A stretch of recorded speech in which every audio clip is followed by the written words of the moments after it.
Don't you just love a gallery wall? A place where you can conveniently put all of your likes and interests into one curated space. I consider gallery walls to be a stylish key for any maximalist interior style, and I myself am a bit of a maximalist when it comes to decorating my own space, and so gallery walls are one of my personal favorite ways to take a large empty wall and fill it with just a lot of very personal touches. I am someone who personally lives in a rental where I do not have the ability to paint my walls, and so I really rely on being able to bring in art that speaks to me to really make this place feel like home. And for about the past year, I've been giving myself a challenge to introduce more whimsy into my space. My fiance and I are really into a lot of different nerdy things. We like Star Wars and fantasy,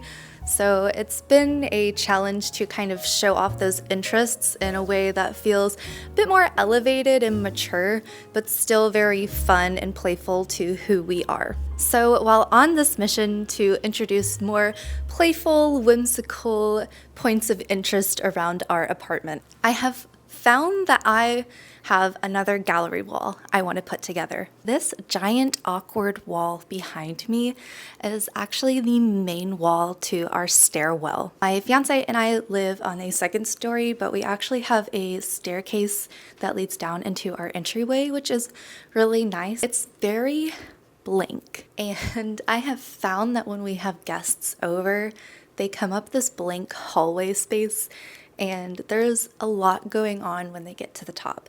Again, I'm a maximalist. It's very open concept. The living room, my office, and kitchen are just all out in the open. So there's a lot going on. So I feel like it needs a bit of a transition to bring you from the doorway into the rest of our home. I've also been dabbling with introducing decor into this little hallway, and while my original intention was to leave this very blank, I've found that I really enjoy seeing things on my way to and from the apartment. So I want to make this big awkward wall into a statement wall. I have been collecting art of varying mediums over the past couple months, and it's time to put them all up on the wall.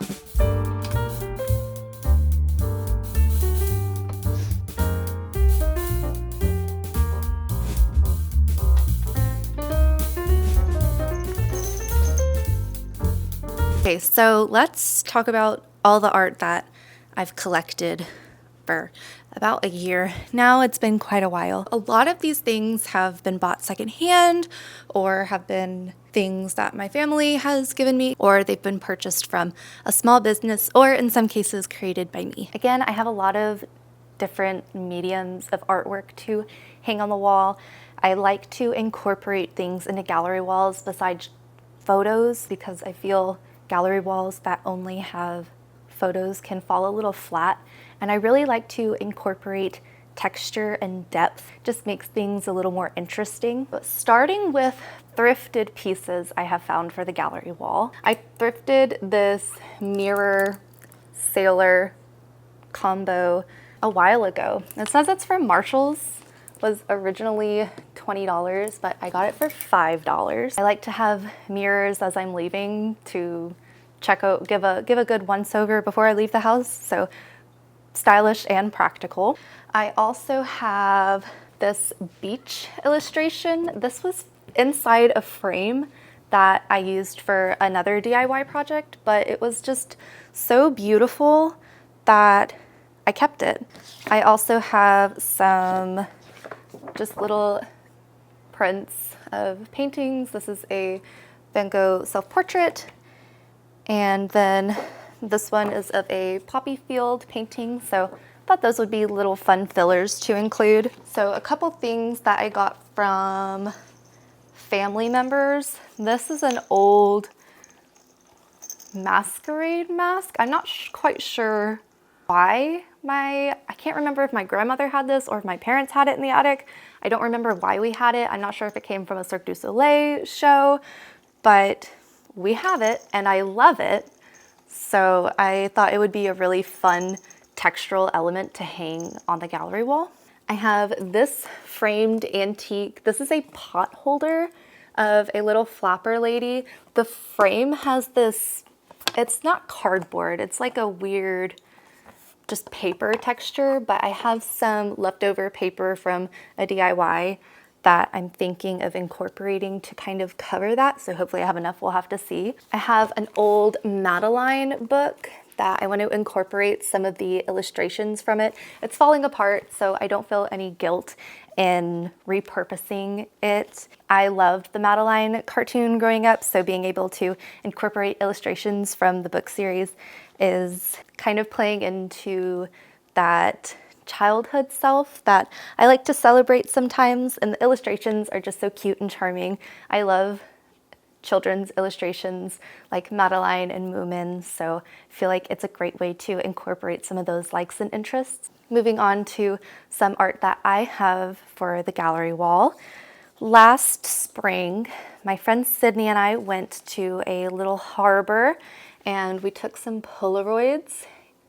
If you've been around, you may remember this photo shoot. So I want to incorporate these. Eventually, I would like to have them framed, but for now, I think just having them as little filler additions will be quite cute. I have some framed photos that I've taken over the years that I have upcycled the frames to have this kind of paper mache using some just really decorative wrapping paper. And then I did 2 prints of my photos from an Ophelia themed shoot with my friends Missy and Sydney. So this is Missy's, the sword, so beautiful. And again, I did that DIY. I have a whole video about that process. Sydney's is this really beautiful cranberry and pale pink flower detail. I love these photos. I used to not be very confident in my work, and as I have really found my voice in my photography and have gotten more confident, I've really wanted to have my own work on display in my home to celebrate and have people see when they come over, and you know, it's a great talking point of interest. I feel weird promoting this small business because I didn't find this out until after I already made the purchase. I bought this from a Tapestry booth at the Ren Fair, and a few days later I found out that the business I bought it from is using AI for certain tapestries. The one that I have in particular is not AI, and they're transparent about using AI on certain ones, but I don't like AI. There's a lot of moral complications and ethics that go into that I won't get into today, but I feel weird promoting this brand. For the sake of crediting an artist, I will give them credit, but I'm not endorsing them. I have my own complicated feelings about having a piece that I'm trying to figure out how I'm feeling, but I'm glad that mine isn't an AI image. Just know that if you are going to check out this brand, that's who you're shopping with. Their tapestries are handmade. It's just they have certain characters or like custom orders that they've been experimenting with using AI. So I don't know if I will be purchasing from them again, but I do love this piece, and I had been trying to pick a tapestry for well over a year, and I have a lot of portraits. So I wanted to incorporate a landscape, and this is massive, massive, massive, massive. This is kind of my showstopper for the gallery. My last piece that I have is my freebie, and I am someone who does like to incorporate a little bit of humor into my space. I have a framed picture of Dolly, a framed picture of Miss Piggy, so I kind of want to blend that gallery wall in my office that has those additions with this gallery wall, and it was free. It's a Shrek movie poster. I just thought it would be really funny to include this on the gallery wall because it's also very fantastical and medieval. So let's quickly talk about the logistics of how I'm gonna hang all of these pieces up on the wall, because there's a lot of different things going on, a lot of different weights. Again, I live in a rental. For most of these pieces, I will be using command strips to hang. I've used command strips for a lot of other pieces in the apartment, and I've had no problems with them falling off my walls. And I have some pieces that are a bit heavier, and doubling up on the command strips has not been a problem for me. For this one in particular, I'll probably be using picture frame nails, which I do have. I just want to try to avoid putting as many holes in the wall as I can. So majority command strips, except for ones that I really don't want falling in the middle of the night and tumbling down some stairs, potentially waking up my neighbors. For the tapestry, I have purchased these tapestry hooks. The tapestry does come with a rod, which I don't love the color. It's raw wood, so maybe one day I'll stain it, but the way that I want to hang my tapestry, it doesn't really matter. But it does have this yarn attached to hang it. However, this method just looks a little cheap to me, a little dorm-like. They're super handy. They have a place for you to mount them, and then they just unscrew. You slip it in there and you clamp it down, and it should hold it in there nice and snug and on the wall. And I just think these are so darling and just a lot more stylish than the flimsy little piece of yarn.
Good morning. It is the next day. I actually took a break from filming to go bowling with my parents, and then we had dinner. It was a really lovely time. Last night, I took some time to try and plan out the gallery wall. Usually, I'll just sort of wing it and kind of fill out the space, but because this wall is an awkward shape and so massive, and I have some really big pieces, I wanted to plan it out as close as possible.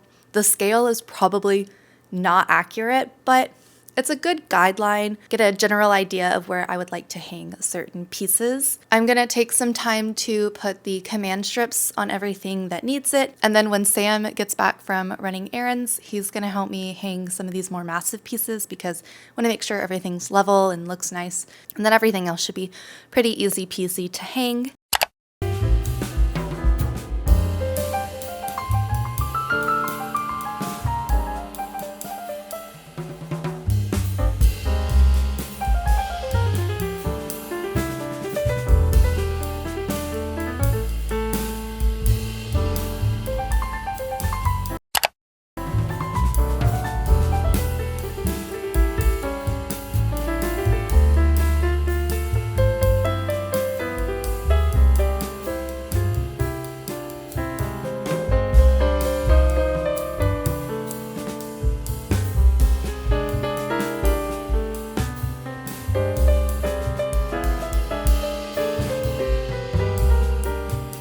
I wanted to have a little check-in as I'm working through the design process. I want my framed pieces to be a little bit spread out because they feel more heavy than my unframed pieces. So I'm gonna start putting some of these up. I have not put this on the wall, and I'm not sure if I'm going to because it's so massive. There's not really space for it, which kind of bums me out because it's really funny and it's a fun piece. Sam also really likes it. It just doesn't fit right now, which is fine. We can hang on to it for another time. It's not the biggest of deals. It was free, so I'm not super worried about it. But I am going to start with some of my unframed pieces, and I'm going to be using painter's tape for these, so that way it doesn't damage the wall. It doesn't cause a lot of damage to the prints. I've done this before dozens of times with posters, and you just have to be really careful when you take it down and take it off of the paper. It's painter's tape, so it's not really gonna damage the wall. I'm just gonna hang up a few of my filler pieces and kind of get a feel for where I want my last 3 main statement pieces to go.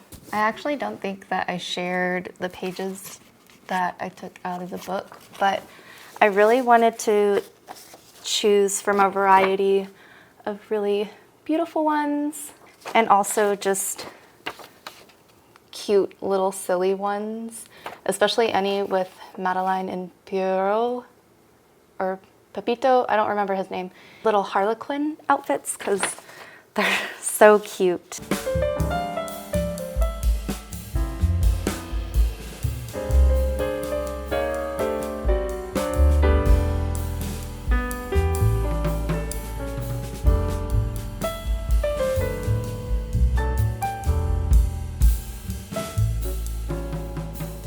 If you're struggling to find art for home decor, whether it be for a gallery wall or just little one-off pieces, and you're not looking to spend a whole lot of money, I highly recommend looking in books. Taking that art out and putting it on display, I think is a really nice idea, and you get a lot of art for very little.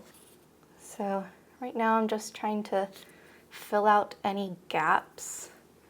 Another tip I have for spacing can be really tricky, and I'm not perfect at it, but I just try to keep in mind making everything almost evenly spaced with these highways. And I like it when my highways are interrupted. So don't think of it as a grid system, but think of it as like a busy city, and each piece is a building and how those streetways would go. I think that's where the highways term came from, but it's a really great way to think about how you do your placement, and by interrupting those lines, it just creates a lot of tension with your negative space and makes the gallery wall a little bit more interesting, in my opinion.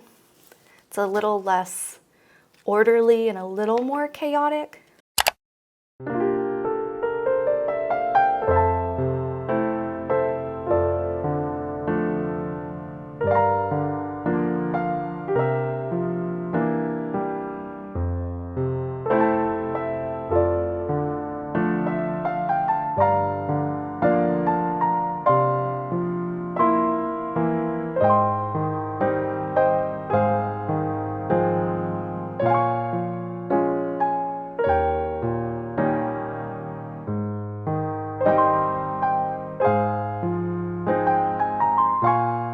After a few hours of work, my gallery wall is complete. It's a little different than the original plan. Again, a lot of the scaling just wasn't super accurate, but I'm really happy with the final result. There are a few little blank spots that I would like to fill in, but overall, it's pretty much complete, and I'm thrilled with it.